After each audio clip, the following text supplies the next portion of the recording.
स्कूली शिक्षा के समग्र विकास के लिए समग्र शिक्षा योजना। आज की हमारी वीडियो जीएस के एजुकेशन टॉपिक से जुड़ी हुई है। आइए इस पर विस्तार से चर्चा करते हैं। कैबिनेट ने केंद्र के द्वारा आयोजित की गई समग्र शिक्षा योजना के विस्तार को मंजूरी दी, जो 1 अप्रैल 2021 से 31 मार्च 2026 तक लगभग 3 लाख करोड़ की कॉस्ट के साथ स्कूली शिक्षा के लिए एक इंटीग्रेटेड योजना है। यह योजना समावेशी और न्यायसंगत, गुणवत्तापूर्ण और समग्र स्कूली शिक्षा सुनिश्चित करने के लिए है। आपकी परीक्षा को ध्यान में रखते हुए इस खबर से जुड़े कुछ इंपॉर्टेंट फैक्ट्स पर नजर डालते हैं। समग्र शिक्षा योजना स्कूली शिक्षा के लिए एक इंटीग्रेटेड योजना है, जिसमें पूर्व विद्यालय से लेकर 12वीं कक्षा तक के सभी पहलुओं को शामिल किया गया है। यह योजना स्कूली शिक्षा को गतिशील रूप में मानती है और शिक्षा के लिए सतत विकास लक्ष्य यानी SDG 4 के अनुसार है।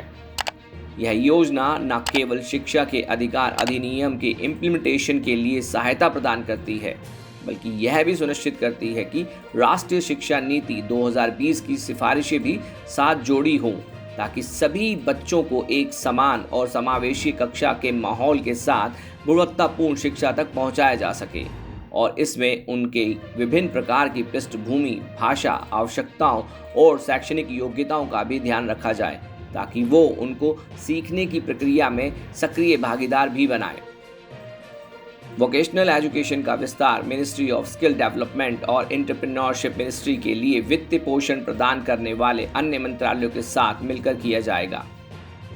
यह योजना न केवल स्कूल जाने वाले बच्चों के लिए, बल्कि स्कूल से बाहर रह गए बच्चों के लिए भी सुविधाओं का अच्छे तरीके से उपयोग सुनिश्चित करने के लिए स्कूलों और औद्योगिक प्रशिक्षण संस्थानों और पॉलिटेक्निकों के मौजूदा बुनियादी ढांचे का भी उपयोग करेगी।